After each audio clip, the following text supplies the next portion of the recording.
आरजू काज़मी, बड़ी खबर हम दर्शकों को बता रहे हैं। विदेशी साजिश का आरोप लगाकर प्रस्ताव खारिज कर देना, अविश्वास प्रस्ताव, ये शायद अपने आप में एक नया इतिहास हम पाकिस्तान में रचते हुए देख रहे हैं।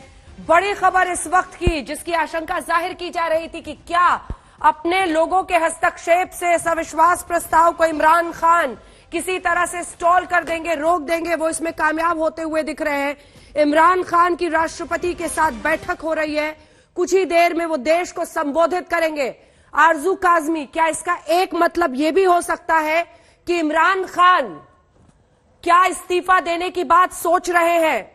क्या इमरान खान ऐसा फैसला ले सकते हैं कि अविश्वास प्रस्ताव से उनकी किरकिरी की जो आशंका जाहिर की जा रही थी, उससे बचने का एक तरीका उन्होंने चारों तरफ से घिरने के बाद निकाल लिया है?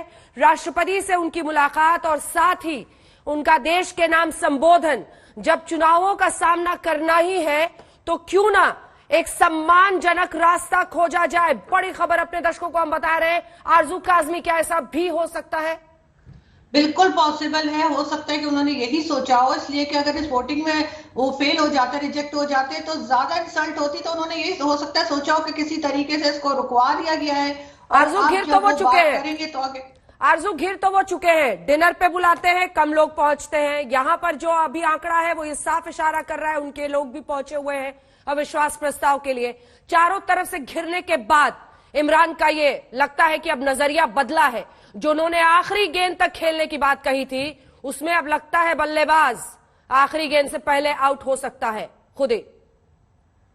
बिल्कुल, और यही लग रहा है कि शायद रेजिग्नेशन की तरफ जाएं, क्योंकि जैसे मैंने कहा कि अगर वो वोटिंग में फेल होते तो ज्यादा इंसल्ट होती उनकी, और उनको लगता है कि उनको रिजेक्ट कर दिया है उनकी अपनी असेंबली ने। तो अब शायद वो एक नया कोई हरबा इस्तेमाल कर रहे हैं, कोई नई तरीके से चाह रहे हैं कि बिल्कुल। आरजू, आप बने रहिए हमारे साथ। इस वक्त की बड़ी खबर हम अपने दर्शकों को दिखा रहे हैं। हमारे साथ यहाँ पर major general retired Vishambar Dayal Sahab, Rajiv Dogra साहब, पूर्व राजनयिक, दोनों मौजूद हैं। लेकिन बड़ी खबर इस वक्त की हम आपको बता रहे हैं, पाकिस्तान में अविश्वास प्रस्ताव खारिज कर दिया है। इसका मतलब ये है कि अविश्वास प्रस्ताव से बचने की कोशिश किसकी थी? इमरान खान की। क्यों बच रहे थे? क्योंकि वो चाहते थे कि इसको देर से देर तक वो आगे टाल सके, अगर वो लोगों को अपनी तरफ कर सके। विपक्ष क्या कह रहा था? जल्द से जल्द अविश्वास प्रस्ताव कराओ, वोटिंग कराओ। उन्हें पता था नंबर्स उनकी तरफ है।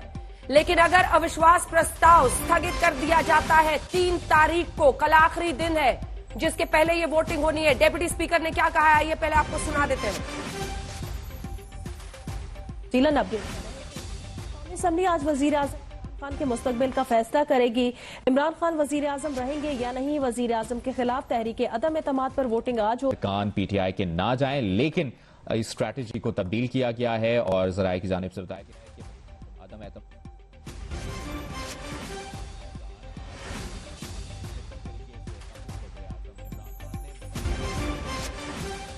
नेशनल असेंबली के डिप्टी स्पीकर का यह बड़ा फैसला है और उन्होंने भी विदेशी ताकत के हस्तक्षेप की बात कही है। 25 अप्रैल तक पाक नेशनल असेंबली अब स्थगित कर दिया गया है, यानी अब वोटिंग अविश्वास प्रस्ताव पर नहीं होगी।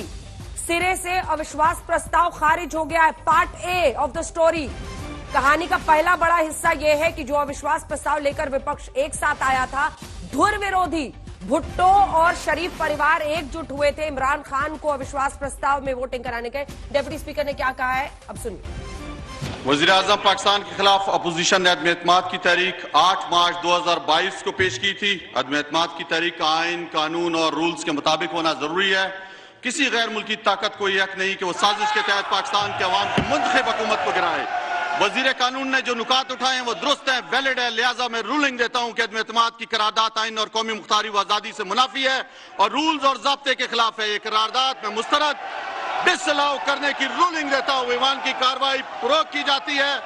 फरमान में इस्लामी जमहूरिया पाकिस्तान के दस्तूर के आर्टिकल 54 की शिक 3 के तहत तजवीज़ करदा इख्तियारात को बरकरार लाते हुए कौमी असम्बली का जुमा 25 मार्च 2022 को तलब करदा इजलास इसके काम के इख्तिताम पर बाज़रिया हाज़िर बर्खास्त करता हूँ। हज़रत कैसर, स्पीकर कौमी असम्बली। वज़ीर आज़म पाकिस्तान के खिलाफ अपोजिशन ने अदम एतमाद की तारीख 8 मार्च 2022 को पेश की थी। अदम एतमाद की तारीख आइन, कानून और रूल्स के मुताबिक होना जरूरी है। किसी गैर मुल्की ताकत को यह हक नहीं कि वो साजिश के तहत पाकिस्तान के अवाम की मुंतखब हुकूमत को गिराए। वजीर कानून ने जो नुकात उठाए हैं वो दुरुस्त है, वैलिड है, लिहाजा मैं रूलिंग देता हूं कि अदम एतमाद की करारदाद आइन और कौमी मुख्तारी व आजादी से मुनाफी है और रूल्स और ज़ाब्ते के खिलाफ है। ये करारदाद में मुस्तरद डिसअलाउ करने की रूलिंग देता हूं। ईवान की कार्रवाई प्रोग की जाती है। फरमान में इस्लामी जमहूरिया पाकिस्तान के दस्तूर के आर्टिकल 54 की शिक 3 के तहत तजवीज़ करदा इख्तियारात को बरवेकार लाते हुए कौमी असम्बली का जुमा 25 मार्च 2022 को तलब करदा इजलास इसके काम के इख्तिताम पर बाज़रिया हाज़िर बर्खास्त करता हूँ। हज़रत कैसर स्पीकर कौमी असम्बली।